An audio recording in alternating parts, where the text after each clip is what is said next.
Saudações em Cristo a todos que acompanham conosco o estudo diário da Palavra de Deus. Estamos mais uma vez juntos e agradecemos a Deus por este dia que Ele está nos concedendo, por estes momentos que temos para estudar a Sua Palavra, e também agradecemos a todos vocês que estudam conosco diariamente a Bíblia, que compartilham esses estudos com outras pessoas, e também a vocês que são inscritos no canal Hora Tranquila no YouTube, que clicam no dedinho de joinha, e ainda a vocês que nos escrevem dizendo de onde estão acompanhando. Queremos aqui mandar um alô especial para a Gleice de Caaporã, na Paraíba, parabenizando a filha Helena, que completou mais um ano de vida no domingo. Parabéns, Helena. Marilena Cunha de Almeida, parabenizando sua irmã, que também está hoje completando mais um ano de vida. Pedro Roberto de Oliveira está aniversariando hoje e pede oração por ele e por seus familiares. Aurimar Oliveira é de Serra, no Espírito Santo. Eva Eleutério é de Naviraí, Mato Grosso do Sul. Daniel de Souza é de Vilhena, em Rondônia. Afrânio Arruda é de Manaus, Amazonas. E todos os demais que nos escrevem, nós agradecemos e mandaremos sempre um alô para vocês. Iremos orar. Santo Deus e Pai que estás nos céus, uma vez mais nos encontramos em Tua presença e te agradecemos pelas bênçãos que tens concedido a cada um de nós, pela proteção, pelos livramentos. Te agradecemos por este dia e também por estes momentos que temos para estudar a Tua palavra. Que o Teu Espírito Santo esteja presente na mente e no coração de cada um de nós, onde quer que a Sua palavra esteja sendo ouvida. Que sejamos tocados pelo Teu Espírito Santo, tenhamos a mente aberta, possamos entender, aceitar e colocar em prática em nossa vida. Abençoa, Pai, todos os que nos escrevem pedindo orações, todos os que estudam conosco e que passam por lutas, tribulações, problemas que todos nós temos, dê vitórias a cada um, especialmente fortalecendo a fé e confiantes na promessa que irá se cumprir muito em breve quando Jesus voltar. Pedimos também uma bênção especial para Helena, que completou mais um ano de vida, a filha da Gleice. Também parabenizamos aqui a irmã da Marilena Cunha de Almeida, que Tu abençoes, e o Pedro Roberto de Oliveira. Dê bênçãos e vitórias a ele, a sua família e todos os demais que nos escrevem. Nós te pedimos e agradecemos em nome de Jesus. Amém. Daremos continuidade ao nosso estudo desta semana, missão em favor do próximo.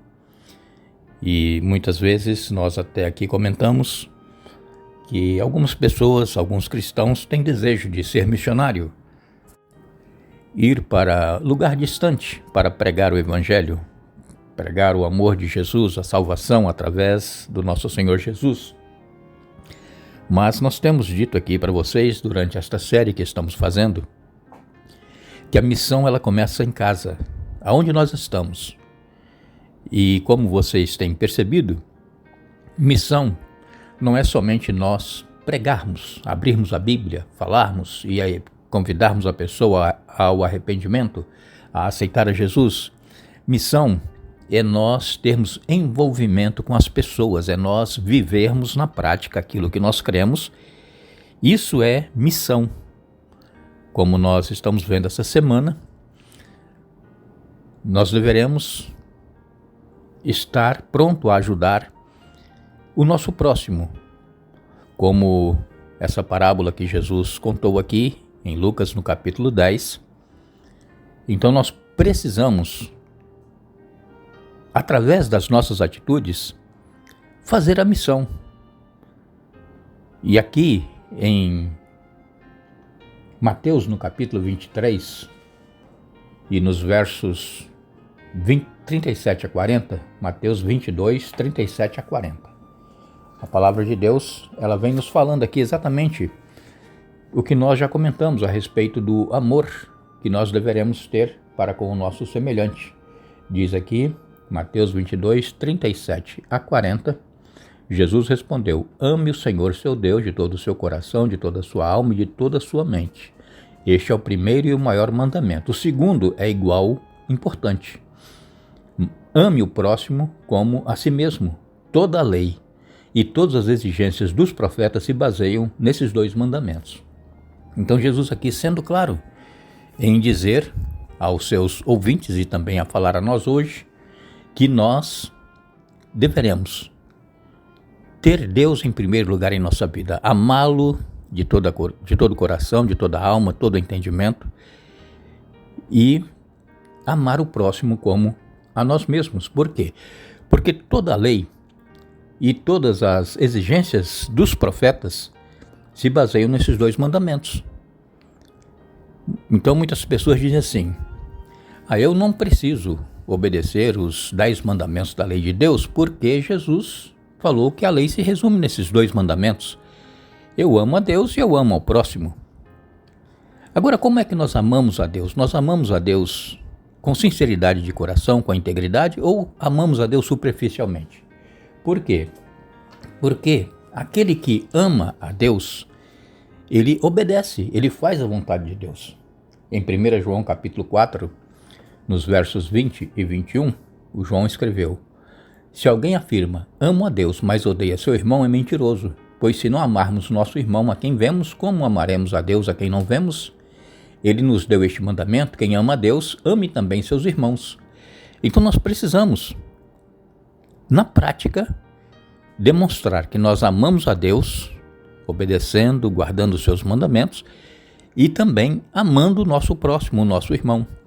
Quando nós falamos o nosso próximo, não é somente aquelas pessoas que nós conhecemos, não é somente aquelas pessoas com as quais convivemos, não é somente um parente, não é somente um irmão da igreja, mas é o próximo, todo aquele que está necessitando de atenção.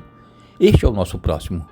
Não importa a raça, não importa o credo, não importa a cor, não importa nacionalidade, nada. Somos todos iguais perante Deus e todos necessitam da nossa atenção, do nosso cuidado e do nosso amor. Quando nós lemos em Gálatas, no capítulo 4, Gálatas capítulo 5, melhor dizendo, no verso 14, diz assim: pois toda a lei pode ser resumida neste único mandamento: ame o seu próximo como a si mesmo. Paulo falando a respeito da lei. Então a lei, ela se resume neste único mandamento: amar o próximo como a nós mesmos.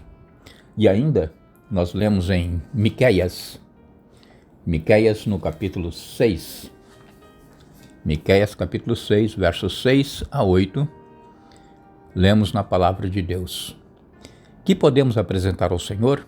Devemos trazer holocaustos ao Deus Altíssimo? Devemos nos prostrar diante dele com ofertas de bezerros de um ano? Devemos oferecer ao Senhor milhares de carneiros e 10.000 rios de azeite? Devemos sacrificar nossos filhos mais velhos para pagar pelos nossos pecados? Ó povo, o Senhor já lhe declarou o que é bom e o que ele requer de você: que pratique a justiça, ame a misericórdia e ande humildemente com o seu Deus. Então aqui está o que Deus requer de cada um de nós. Deus, irmãos, não requer sacrifícios humanos, pessoas se mutilar, fazer pagar penitências. Não é isso que Deus requer. Deus requer que nós pratiquemos a justiça e que amemos a misericórdia. É o que Deus requer. Aquele que não ama, diz a palavra de Deus também em 1 João capítulo 4, aquele que não ama não conhece a Deus, porque Deus é amor. E esse amor de Deus deve ser refletido nos seus filhos, em nós cristãos. Jesus, ele veio para mostrar ao mundo como é o caráter de Deus. É um caráter de amor, é um caráter que quer o bem de cada ser humano. Porque as pessoas do Antigo Testamento pensavam que Deus era um Deus irado, um Deus vingativo. E então, certa vez, pediram a Jesus: mostra-nos o Pai. E ele disse: quem vê a mim, vê o Pai. Então, Deus, ele veio aqui representado na pessoa de Jesus para demonstrar quem realmente é Deus, o caráter dele, que é amor. Deus, ele quer o bem de cada ser humano. Deus não quer a destruição, a morte de ninguém. Mas aqueles que rejeitarem, aceitar a oferta que nos é dada através de Jesus, aqueles que rejeitarem irão perecer. Não porque Deus quer que eles pereçam no pecado e longe de Deus, mas é porque escolheram não aceitar essa oferta que Deus nos faz, que Deus amou o mundo de tal maneira que deu o seu Filho unigênito para que todo aquele que nele crê não pereça, mas tenha a vida eterna. Então muitas pessoas creem teoricamente que existe Deus, creem teoricamente em Jesus, mas não vivem na prática, na vida diária, os ensinamentos de Jesus. E mais uma vez eu quero dizer a todos os nossos irmãos, especialmente aqueles que nos escrevem dizendo: olha, mas eu creio que eu não vou ser salvo, eu creio que eu não vou conseguir, são tantas lutas, tantos problemas. Sim, a nossa tendência é uma tendência pecaminosa, nós só fazemos as coisas erradas, mas é a misericórdia de Deus que nos salva. Então, não pense que para ser salvo você precisa fazer isso, guardar regras, guardar mandamentos para ser salvo. Isso faz parte de ter sido salvo. Mas não pense que eu preciso fazer isso, eu preciso deixar aquilo. Não.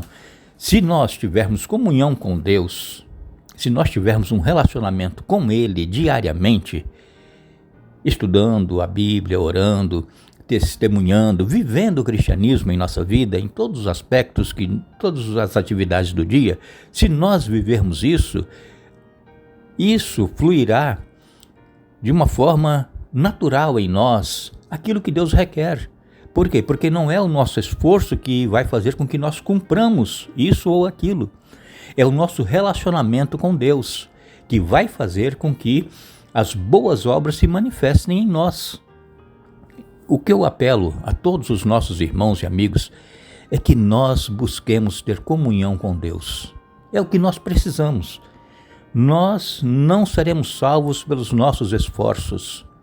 Nós não seremos salvos porque nós somos membros da igreja, ou porque somos dizimistas, ou porque fazemos isso e aquilo na igreja. Não é isso que salva. Isso tudo é consequência. Então, o que nós precisamos é nos relacionar com Deus. E quando nós nos relacionamos com Deus, nas primeiras horas da manhã, quando nós acordamos, buscar ter comunhão com Deus, ter a Bíblia em nossa mão, ler algum trecho bíblico, sublinhar, marcar, orar, pedir a Deus entendimento para aquilo que nós lemos.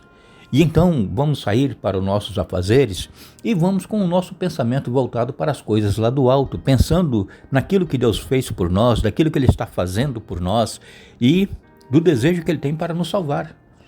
Então nós precisamos buscar ter este relacionamento com Deus, porque segundo a palavra de Deus nos diz, em Romanos capítulo 1, verso 17, que o justo viverá pela fé. Somente pela fé, irmãos. Não é por obras, é pela fé. As obras, elas vêm em consequência da nossa fé, como nós estudamos aqui ontem.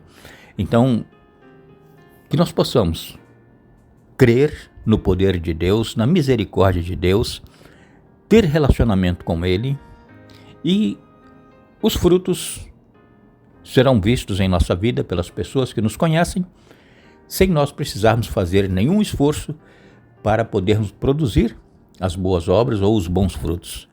Que Deus tenha misericórdia de nós, que Deus trabalhe conosco e que nos ajude a amarmos as pessoas como nós amamos a nós mesmos. Agradecemos a todos que estiveram conosco hoje estudando a Bíblia. Retornaremos amanhã para dar sequência ao estudo da semana. Mas não nos esqueçamos, Jesus ele disse, portanto, ide, fazei discípulos, batizando-os em nome do Pai, do Filho e do Espírito Santo. Mateus capítulo 28, verso 19. Que Deus nos abençoe.